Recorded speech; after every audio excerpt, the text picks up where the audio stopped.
ادھر سے ڈیفینیٹلی تحریک جو قیادت ہے وہ بھی اپنی جگہ پہ تھی اور اپنے مطالبات دہرا رہی تھی. پھر آپ نے وہ ویڈیوز بھی دیکھیں جس میں وہ کہہ رہے ہیں گولیاں مت چلاؤ. افسوس اس بات کا ہے کہ تحریک شاید میں بھی ان سے کسی جگہ پہ متفق نہ ہوں، ان کے طرز سیاست سے بھی اتفاق نہ کرتا ہوں، لیکن جب میں ایف آئی آر پڑھتا ہوں تو یہ ایک بڑی مسئلہ خیز ایف آئی آر ہے جس میں میرے خیال 23-24 دفعات لگائی ہوئی ہیں. اس میں دہشت گردی سمیت، اور اس میں جو سب سے عجیب بات ہے نا وہ یہ ہے کہ جی جو ایس ایچ او ہمارے شہید ہوئے ہیں شیخ پورہ کے فیکٹری ایریا کے، وہ آگے بڑھے ہیں اور جو سعد رضوی صاحب ہیں انہوں نے اپنے پاس پڑے ہوئے ایک پسٹل سے ان کو گولیاں ماری، اور پھر اسی پہ انہوں نے بس نہیں کی. پھر ایف آئی آر میں آگے جا کے یہ بھی لکھا کہ انس رضوی جو ہیں، جو ان کے چھوٹے بھائی ہیں، انہوں نے جو ہے رائفل پڑی تھی اس سے گولیاں چلانی شروع کر دی. میں آپ کو صرف ایک مجھے دکھ اس بات کا ہے کہ دیکھیں جو وہ میرے پاس میسیجز آئے ہوئے ہیں ان کے ترجمان کے، اور ان سے جب پوچھا جا رہا ہے کہ بھائی انس رضوی صاحب اور سعد رضوی صاحب کی طبیعت کیسی ہے، وہ ٹھیک ہیں، وہ کہہ رہے ہیں کہ سب کچھ ختم ہو گیا. جو ان کے میسیجز ہیں ڈیفینیٹلی اس وقت نا آپریشن ہوا ہوگا، گولیاں چلی ہوں گی، چیزیں چل رہی ہوں گی، جس کے نتیجے میں شاید ایک جگہ پہ آپ کھڑے ہوتے ہیں تو آپ کو لگتا ہے دنیا آگے ختم ہے، اور جو آپ وہاں پہ مناظر دیکھ رہے ہوتے ہیں اس کی وجہ سے آپ کو لگ رہا تھا سب. تو وہ میسیج جو آیا وہ بڑا ہی خطرناک تھا، خوفناک تھا. اس میں جو وہ تعداد بتا رہے ہیں تحریک لبیک کے لوگوں کی، وہ بھی بڑی خوفناک ہے. میں اس لیے نہیں بھی کہہ رہا کہ میرے پاس اس کے کوئی ثبوت موجود نہیں ہے، میں ایسی کوئی تعداد کہہ دوں تو وہ خود بھی ان کے لیے بھی شاید ٹھیک نہ ہو جو ترجمان ہیں جنہوں نے یہ میسیج کیا ہماری ٹیم کو، اور وہ میسیج میرے پاس موجود ہے، محفوظ ہے. تو بات یہ ہے کہ ایک تو اس طرح کی ایف آئی آر، دوسرا یہ کہ اتنی سختی کرنے کی ضرورت کیا پیش آئی. ٹھیک ہے اس کو ایک مرتبہ آپ کرتے، اس کے بعد آپ نافذ کر دیتے کہ بھائی کوئی بھی بندہ اب بیٹھ نہیں سکے گا باہر، کچھ بھی آپ کر دیتے. آپ ایک مرتبہ ان کو بھیجتے. جب آپ کارکنان باہر آئے ہوئے ہیں، اشتعال میں ہیں، پھر ریاست ان کے اوپر ایسا کرے گی اور اس کے اوپر اس طرح کی ایف آئی آرز دے گی جو کہ اگر کسی بھی صحافی کو، کسی کو بھی، آپ ان کے جو دشمن بھی ہیں جو ان کو برا بھی کہتے ہیں ان کو بھی یہ ایف آئی آر پڑھا دیں گے، وہ بھی اس بات پہ ہنسیں گے کہ یار یہ کیا ایف آئی آر ہے. آپ کے خیال میں اتنے کیمرے کھلے ہوں، موبائل کھلے ہوں، اور سعد رضوی صاحب اپنا پسٹل رکھ کے بیٹھے ہوں کہ میں نے آگے سے خود مارنی ہیں گولیاں، اور انس رضوی صاحب اپنی رائفل پکڑ کے بیٹھے ہوں. تو اس طرح کی ایف آئی آرز اور اس طرح کی باتیں کرنے سے حکومت یا اسٹیٹ کے اوپر لوگوں کا اعتبار نہیں رہتا، اور خاص طور پہ جب اس طرح کے حالات بنے ہوئے ہیں. اور اس میں ایک اور چیز جو مجھے بڑی بری لگی وہ یہ کہ آپ جاتے ہیں ان کے مرکز پہ جاتے ہیں، پھر آپ پروپیگنڈا کیا کرتے ہیں. یعنی ریاست کمزور اس میں نظر آتی ہے جب آپ اس طرح کا پروپیگنڈا کرتے ہیں کہ جی دیکھیں جہاں وہ بیٹھتے تھے سعد رضوی صاحب، ادھر اتنے نوٹ ہیں، اتنی گھڑیاں ہیں. بات یہ ہے کہ لوگوں کے گھروں میں کیش ہی پڑا ہوتا ہے نا، اور یہ کتنا کو کیش ہوگا، 5 لاکھ، 4، 5 لاکھ، 6 لاکھ. تو مجھے تو وہاں پر کئی مرتبہ جانے کا موقع بھی ملا ہے. میں ان کے گھر والے جو مہمان والا حصہ ہے وہاں پر بھی کئی مرتبہ بیٹھا ہوں.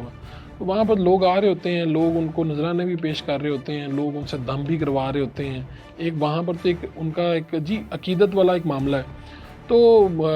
وہ سمجھ نہیں آئی کہ وہ پروپیگنڈا کرنے کی بھی کیا ضرورت تھی. جو ڈیفینیٹلی پولیس اندر گئی تھی تو انہوں نے وہ نکالی چیزیں، اور وہ پروپیگنڈا اس سے مجھے لگا کہ شاید ان کے پاس ان کے خلاف کہنے کے لیے کچھ نہیں ہے. اب جو اس سے بھی خطرناک بات ہے نا، یہ ایف آئی آر وغیرہ تو ہو گئی، چیزیں ہو گئی، اس سے بھی خطرناک بات یہ ہے کہ مجھے لوگ میسیجز کر رہے ہیں اور کہہ رہے ہیں کہ ہماری میتیں دی جائیں. یعنی یہ لبیک کے جو لوگ ہیں وہ میسیجز کر رہے ہیں کہ جی ہمیں لوگ نہیں مل رہے. اور اسی طرح کی بات پریس کانفرنس میں ڈی اے جی صاحب نے بھی کی تھی کہ ہمارے متعدد اہلکار نہیں مل رہے. اور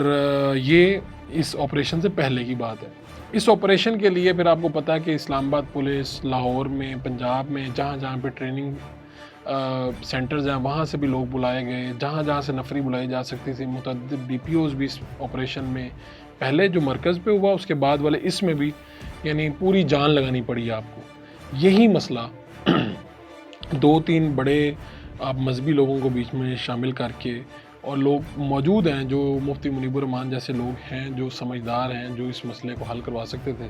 لیکن پھر بھی یہ نوبت کیوں آئی. اور اس سے بھی دلچسپ بات یہ ہے کہ رانا ثناء اللہ صاحب کا میں نے خود بیان سنا جس میں وہ یہ کہہ رہے ہیں کہ ان کا تو کوئی مطالبہ ہی نہیں تھا. اور سعد رضوی صاحب بھی کہہ رہے ہیں انہوں نے کوئی اپنا وہ جو اجازت کے لیے جمع کرواتے ہیں وہ بھی کاغذات جمع کروائے ہوئے تھے، یہ جا رہے تھے.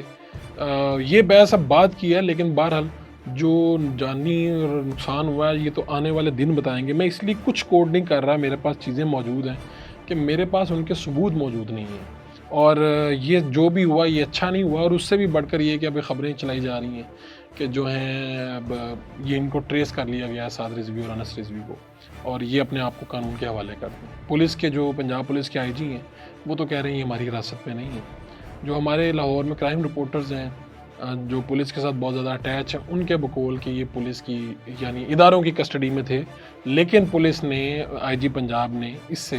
مکمل طور پہ انکار کیا کہ ان کے پاس نہیں ہے، اور اس کے بعد خبریں بھی چلی ہیں کہ جناب یہ اپنے آپ کو ہمارے حوالے کر دیں۔ یہ جو جس طرح کی ایف آئی آر ہوئی ہے اور جس طرح کی خبریں چل رہی ہیں، مجھے اس میں اور دوسری بات مجھے کچھ لوگوں نے بتایا انس رضوی صاحب کی طبیعت ٹھیک نہیں تھی اور وہ کافی زیادہ بیمار تھے، اور اب اس کے بعد یہ جو کچھ ویڈیوز آ رہی ہیں کہ جو زخمی ہوئے ہیں، میں نے کوشش کی ہے لیکن میرے پاس صرف اس وقت وہ ایک آخری میسیج موجود ہے ترجمان کا، جس میں وہ کہہ رہے ہیں کہ جی سب کچھ ختم اور گولیاں لگی ہیں اور کوئی نہیں بچا۔ اور جب ان سے دوبارہ پوچھا گیا کہ انس رضوی صاحب اور سعد رضوی صاحب، تو انہوں نے پھر آگے کہا کہ سب کو آگے سے سب کو جواب آیا، یہ والی بات۔ تو ریاست کو سوچنا چاہیے معاملات کو،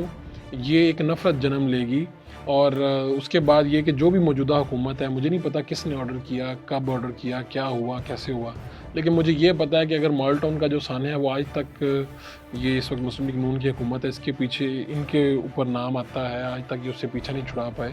تو یہ بھی یہاں پہ بھی جب آہستہ آہستہ وقت گزرے گا پتہ چلے گا کتنے لوگ لاپتہ ہیں، کتنے لوگ زخمی ہیں، کتنے دونوں طرف سے۔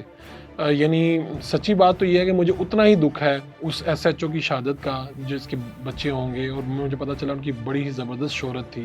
اور اس سے بھی بڑھ کر یہ ہے افسوس اس بات پہ ہوتا ہے کہ وہ بھی عاشق رسول تھے سچے، اور پھر یہ بھی اس طرف بھی تو عشق رسول والے ہی لوگ تھے اور اس طرف بھی، تو یہ کیوں ہوا، کیسے ہوا، اور کس نے ہونے دیا؟ یہ سارے وہ سوالات ہیں جن کے آنے والے دنوں میں جوابات ہمیں ضرور چاہیے ہوں گے۔ بہت شکریہ۔